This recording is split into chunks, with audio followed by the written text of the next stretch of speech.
Hola, ¿cómo están? Espero que estén todos bien. Este es el último video del módulo de generalidades y corresponde a generalidades del sistema nervioso y del sistema endocrino. Un video, por suerte para ustedes, un poco más cortito que los anteriores de este mismo módulo, porque lo que necesitamos que sepan de este tema es solamente algunos conceptos generales, ya que el sistema nervioso tiene en anatomía 1 una unidad entera hacia el final de la cursada, donde vamos a volver a retomar todos estos temas y los vamos a desarrollar con mucho más profundidad, pero por ahora necesitamos que ustedes manejen algunos conceptos básicos que les van a permitir, como ocurre con todo el módulo de generalidades, empezar a introducirse a partir del próximo módulo, que es el de columna vertebral, ya plenamente en la materia, con todos los conocimientos básicos previamente sabidos. Bueno, para empezar mientras voy agrandando el PowerPoint, vamos a recordar que el capítulo de la anatomía sistemática que se encarga del estudio del sistema nervioso es la neurología, mientras que el capítulo de la anatomía sistemática que se encarga del estudio de las glándulas endocrinas es la endocrinología. Sin embargo, titulamos a esta clase como generalidades del sistema neuroendocrino. Estamos utilizando como una palabra que junta las dos cosas, el sistema nervioso y el sistema endocrino, y ahora vamos a ver por qué. Bueno, en primer lugar, tenemos que decir que cuando un organismo está formado por una única célula, un organismo unicelular, como puede ser, por ejemplo, una ameba, ¿sí? Un parásito unicelular, esa única célula que conforma el organismo se encarga de hacer todas las funciones que tienen que ver, se encarga de realizar, perdón, todas las funciones que tienen que ver con el mantenimiento y la perpetuación de la vida de ese organismo. Es esa única célula la que toma los alimentos del medio ambiente, es ella misma la que los digiere y la que elimina los desechos, es esa única célula la que respira, la que toma oxígeno del medio ambiente y elimina dióxido de carbono. Por último, es esa única célula también la que se reproduce. Pero en la medida que, como ya vimos en el ingreso, los organismos se van complicando a lo largo de la evolución y las células se empiezan a agrupar para formar tejidos, después los tejidos se agrupan para formar órganos y por último los órganos se agrupan para formar sistemas de órganos. Todos los organismos que nosotros estudiamos en anatomía veterinaria y todos los sujetos que van a estudiar ustedes a lo largo de toda esta carrera son organismos que tienen nivel de organización sistémico, es decir, están conformados por sistemas de órganos. Se produce forzosamente una división del trabajo, es decir, cada sistema se encarga de una función específica, ¿sí? Así el sistema digestivo se encarga de la toma y la absorción de los alimentos, el respiratorio de los intercambios gaseosos, el sistema excretor de la eliminación de los desechos no gaseosos, etcétera, etcétera. Cuando hay una división del trabajo tan importante, se necesita de algún tipo de sistemas sí, digo bien, de sistema o de conjunto de sistemas que se encarguen de regular la función de todos los demás en interés del organismo como un todo. Piensen ustedes que si el sistema digestivo hiciera lo suyo, el sistema respiratorio hiciera lo suyo, el sistema excretor hiciera lo suyo, pero todas estas funciones no estuvieran integradas con una coherencia y en interés del organismo como un todo, la función biológica sería sumamente incoherente y desordenada. Por eso existen los sistemas que llamamos sistemas de regulación y de integración, cuya función justamente tiene que ver con regular, integrar, hacer coherente la función de todos los demás sistemas de órganos. Y estos sistemas de regulación e integración son dos.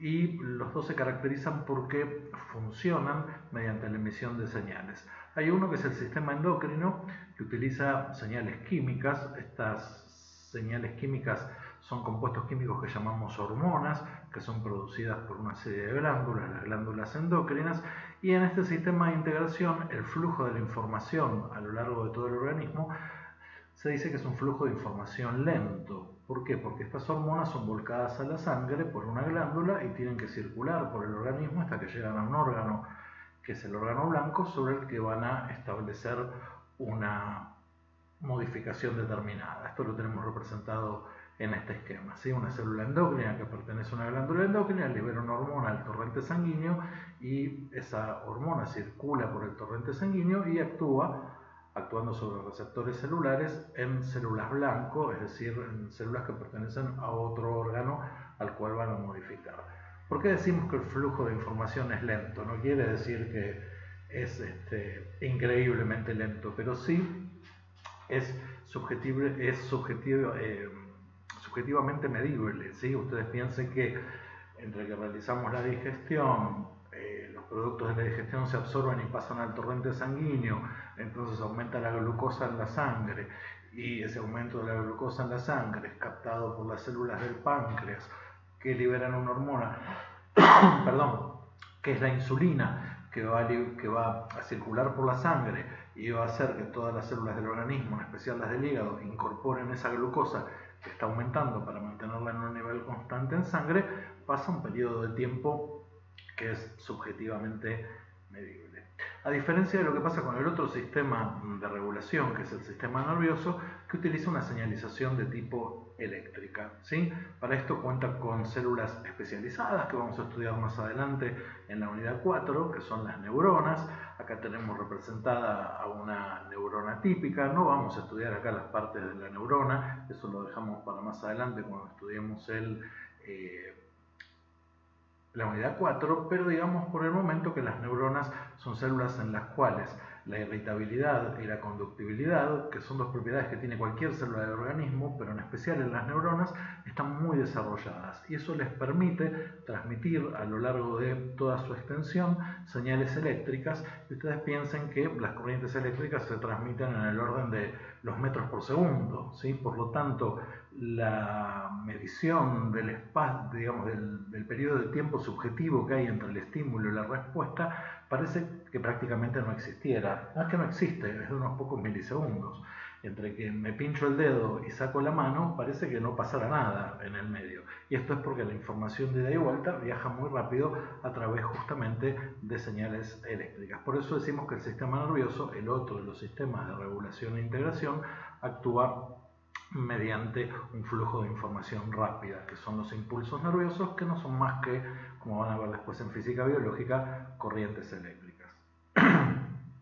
Desde un punto de vista didáctico, uno puede separar estos dos sistemas y estudiarlos por separado, ¿sí? Estudiar el sistema nervioso por un lado y el sistema endocrino por el otro. De hecho, así lo vamos a hacer, porque anatómicamente son bien diferenciables uno del otro, pero lo cierto es que desde el punto de vista funcional, desde el punto de vista fisiológico, funcionan como una única cosa, ¿sí? ¿Por qué? Porque el sistema nervioso puede modificar la acción del sistema endocrino y el sistema endocrino a su vez también puede modificar la acción del sistema nervioso. Por eso en fisiología no les van a hablar por separado del sistema nervioso y del sistema endocrino, sino que les van a hablar de un sistema neuroendocrino como si fuera una única cosa, y esto tiene que ver con que justamente están los dos muy interrelacionados y desde el punto de vista funcional es prácticamente imposible separarlos. Vamos a centrarnos primero entonces en el sistema nervioso, en el que tiene que ver con la señalización rápida, que es el que más nos interesa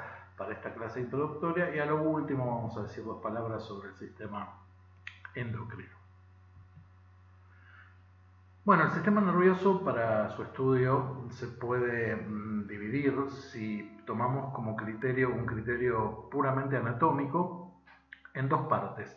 Una que llamamos sistema nervioso central y otra que llamamos sistema nervioso periférico. El sistema nervioso central tiene que ver con aquellas partes del sistema nervioso que están encerradas y protegidas por huesos, ¿sí? El sistema nervioso está formado por un tejido fundamentalmente, que es el tejido nervioso, que es un tejido que es muy susceptible al daño porque las células nerviosas, una vez que se dañan, no se pueden regenerar por mitosis como ocurre con otras células del organismo. Entonces sus partes más sensibles están encerradas por huesos, ¿sí? Así el encéfalo, que está formado por el cerebro, por el cerebelo y por el tronco encefálico, como vamos a ver más adelante, queda encerrado dentro de la cavidad craneana, y la médula espinal, que es la otra parte, queda encerrada dentro de lo que es el canal vertebral, que lo vamos a estudiar dentro de muy poquito, ya en el próximo módulo, que es el de columna vertebral. Entonces, encéfalo y médula espinal constituyen lo que conocemos como sistema nervioso central.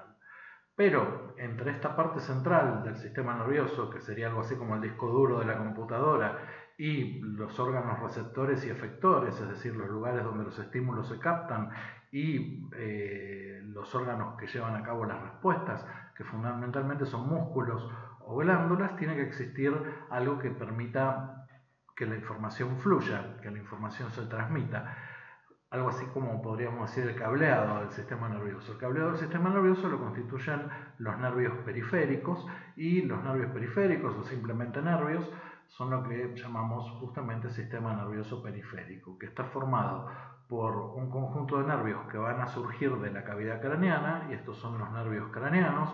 Los vamos a estudiar fundamentalmente en anatomía 2 y son 12 pares, y los nervios espinales que van surgiendo a lo largo de toda la médula espinal y se llaman, según el lugar donde emergen, nervios cervicales, nervios dorsales o torácicos, nervios lumbares, nervios sacros y caudales, ¿sí?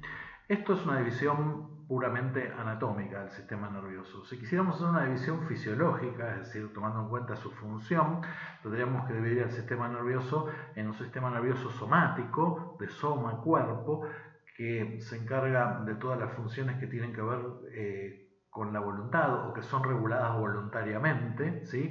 Por ejemplo, los movimientos voluntarios, ¿sí? La actividad de los músculos estriados esqueléticos es un ejemplo clásico, y un sistema nervioso visceral o sistema nervioso autónomo que tiene que ver con aquellas funciones que son ajenas a la voluntad. Piensen ustedes que no somos conscientes ni podemos modificar la cantidad de veces que el corazón late por minuto, o una vez que, por ejemplo, durante la digestión el alimento ha pasado más allá de la cavidad bucal y empieza a circular por el tubo digestivo, no somos conscientes ni podemos modificar la velocidad por la que transita a lo largo del tubo digestivo. Tampoco somos conscientes de cuántos litros de sangre está filtrando el riñón por minuto. Bueno, todo ese tipo de funciones que son ajenas a la voluntad justamente están llevadas a cabo por una parte especial del sistema nervioso, que es el sistema nervioso autónomo o visceral. El sistema nervioso autónomo lo vamos a estudiar en anatomía 2. Acá en anatomía 1 fundamentalmente vamos a estar estudiando componentes del sistema nervioso somático. Lo bueno de estas dos clasificaciones, la clasificación anatómica y la clasificación funcional, o la clasificación anatómica y la clasificación fisiológica, es que no son mutuamente excluyentes. Es decir, si usamos una, no estamos excluyendo a la otra, ¿sí? ¿Por qué? Porque, por ejemplo, el sistema nervioso autónomo tiene partes centrales y tiene partes periféricas. Es decir, no se excluyen mutuamente y las podemos usar las dos al mismo tiempo, ¿sí? Voy a cambiar de diapositiva.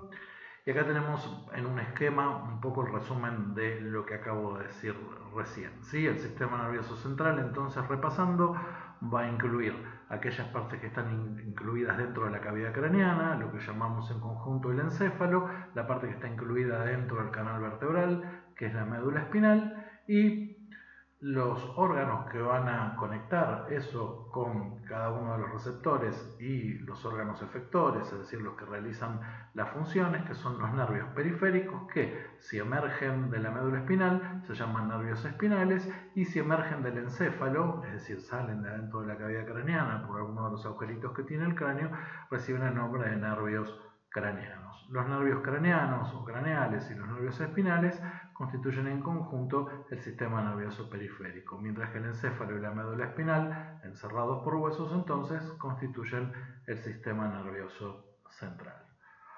Por ahora, con estas definiciones generales tenemos más que suficiente, pero hay un punto que necesitamos que ustedes ya manejen a esta altura, porque les va a permitir comprender algunas cosas que vamos a estudiar dentro de muy poquito en el módulo de columna vertebral, y específicamente a lo que me refiero es cómo se forma a partir de la médula espinal un nervio espinal, que es lo que vamos a ver a continuación, ¿sí? Acá tenemos representada una vértebra, todavía no vimos la estructura de las vértebras, no importa esto todavía, pero todas las vértebras tienen un foramen que se llama foramen vertebral, un agujero, y ese foramen vertebral, cuando se juntan de todas las vértebras a lo largo de toda la columna, forma un canal, que es el canal vertebral, y ese canal vertebral es el que va a alojar internamente a la médula espinal. Los nervios espinales, los nervios que se originan de la médula espinal, siempre se originan de a pares, del lado derecho y del lado izquierdo, ¿sí? Y siempre se forman de la misma manera. Cada nervio espinal se forma a través de dos raíces, una raíz dorsal y una raíz ventral. La característica que permite diferenciarlas anatómicamente es que la raíz dorsal tiene un ganglio, tiene un engrosamiento que se llama ganglio espinal o ganglio de la raíz dorsal, ¿sí?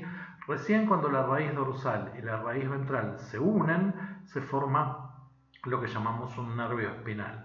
Y el nervio espinal es lo que va a emerger del canal vertebral y va a salir hacia afuera de la columna vertebral.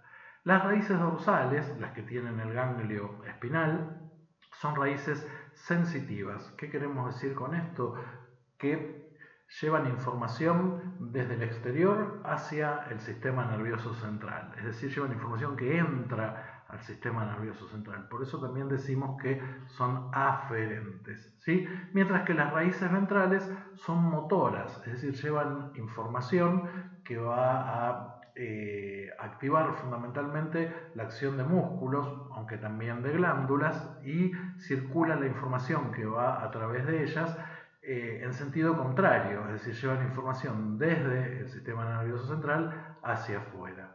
Entonces, la raíz dorsal es sensitiva, la raíz ventral es motora, también se les puede decir aferente y eferente, pero una vez que se formó el nervio espinal, por la conjunción de las dos raíces, el nervio en sí es una estructura mixta, es decir, por adentro del nervio, los axones de las neuronas que constituyen ese nervio transmiten información en los dos sentidos, ¿sí? El nervio espinal que se formó a partir de las dos raíces, ni bien emerge del canal vertebral, enseguida se va a dividir en dos ramas, una rama dorsal para la parte más dorsal del cuerpo y una rama ventral que después se va a dirigir a las estructuras más ventrales. Así como el nervio espinal es mixto, sus ramas dorsal y ventral también son mixtas, es decir, también llevan información en los dos sentidos, ¿sí? Esto es muy importante que lo manejemos ahora porque dentro de poco vamos a estar definiendo algunos grupos musculares según si están inervados por las ramas dorsales o por las ramas ventrales de los nervios espinales. En este punto tienen que tener mucho cuidado a no confundir las palabras, ¿sí? No se confundan las raíces de donde se forma el nervio espinal, la raíz dorsal con el ganglio espinal sensitiva y la raíz ventral motora, con lo que son las ramas dorsal y la rama ventral que ya pertenecen al nervio propiamente dicho y son mixtas igual que al nervio. Esto a lo mejor se entiende un poco mejor si analizamos lo que es la unidad funcional del sistema nervioso. Esto lo vamos a volver a retomar más adelante cuando lleguemos al capítulo del sistema nervioso, pero si analizamos ahora muy someramente lo que es la unidad funcional del sistema nervioso, que es lo que llamamos un arco reflejo, ¿sí? Vamos a entender mejor estos conceptos que acabo de decir recién. Esto es un característico arco reflejo donde si nos quemamos o nos pinchamos un dedo, inmediatamente retiramos la mano para alejarlo del estímulo nocivo, ¿sí? Y fíjense que la información sensitiva, es decir, la información que captó el calor, que está acá dibujada de color celeste, va a entrar a la médula espinal por la raíz dorsal, por la raíz aferente, la sensitiva, ¿sí? Mientras que la información de vuelta, la que va a llevar información hasta el músculo para que se contraiga y aleje la mano, sale por la raíz ventral. Por eso es tan importante diferenciar las raíces, la raíz dorsal de la raíz ventral, ¿sí? De hecho, la raíz dorsal tiene neuronas cuyos cuerpos, vamos a ver después, están ubicados en ese ganglio que vimos hace un ratito, que es el ganglio de la raíz dorsal. Ahora, el nervio, una vez que se formó, ¿sí? Y va transcurriendo a lo largo de todo el miembro, ¿sí? Es un nervio mixto, porque los nervios espinales son mixtos, llevan información tanto en un sentido como en el otro, tanto sea la rama dorsal como la rama ventral. Esa información se va a separar recién cuando nos acercamos al sistema nervioso central, donde la información de entrada, la sensitiva, se va a ir hacia la raíz dorsal, mientras que la información de salida se va a ir hacia o va a salir por la raíz ventral. Esto es lo que se llama un arco reflejo, porque tiene forma de letra C, ¿sí? Por eso lo de arco, ¿sí? Donde la información entra e inmediatamente sale del sistema nervioso, y esta es la forma más sencilla en que puede estar organizada una respuesta nerviosa en los organismos que nosotros estudiamos, y es lo que se llama un arco reflejo. La mayoría de las respuestas en los animales superiores son mucho más complejas que esto, pero esto es lo mínimo a lo que podemos reducir una respuesta nerviosa y es justamente lo que se llama un arco reflejo. Y lo menciono acá porque permite entender bien, ¿sí?, la diferencia en el sentido de circulación de la información entre lo que es la raíz dorsal y la raíz ventral, ¿sí? Entonces, retomando, es importante que ustedes recuerden que los nervios espinales tienen una rama dorsal y una rama ventral porque esa información la vamos a estar usando dentro de muy poquito. Bueno, esto cierra todo lo que necesitamos que ustedes sepan respecto del sistema nervioso por ahora.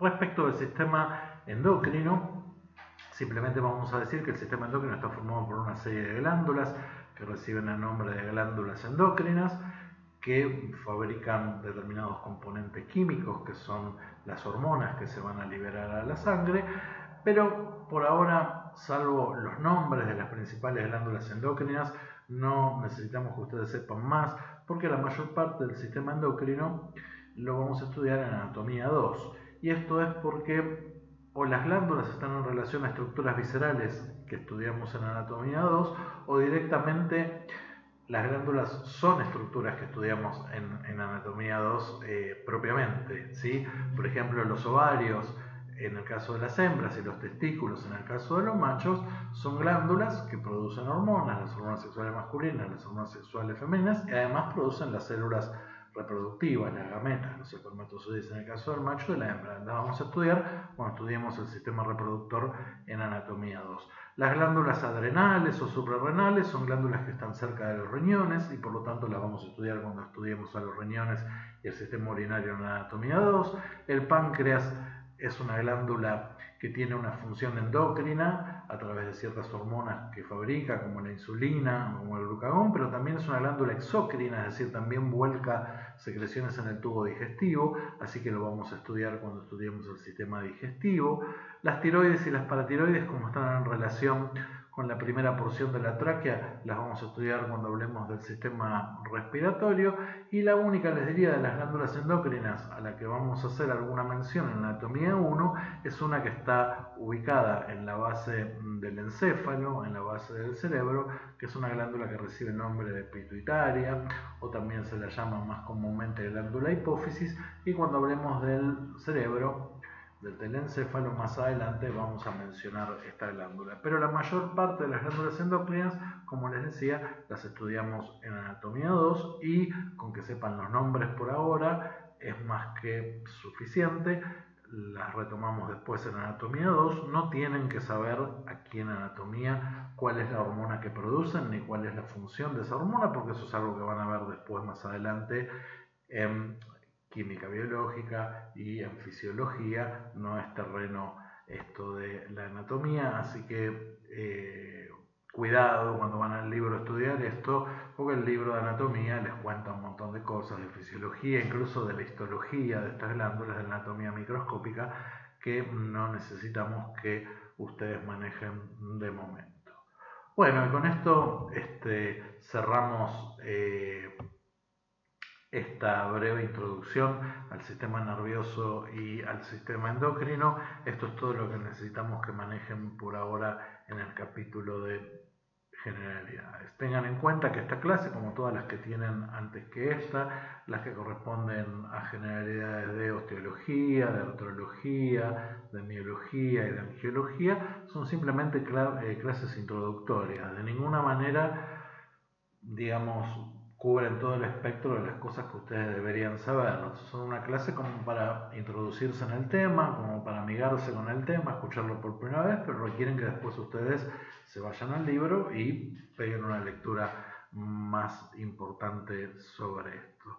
Para leer todas estas cuestiones tienen apuntes que les dejamos en el aula virtual y también tienen los libros.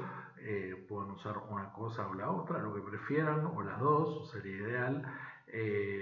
Y bueno, nada, sigan estudiando, no se queden atrás porque si no la materia los va a pasar por encima, la materia va muy rápido y está construida siempre sobre los temas anteriores, ¿sí? Y recuerden que hasta que la semana que viene nos veamos en la clase sincrónica para tratar sobre dudas de los temas de generalidades. Mientras tanto, pueden preguntarnos en los foros. Bueno, quédense en casa, cuídense y nos estamos viendo.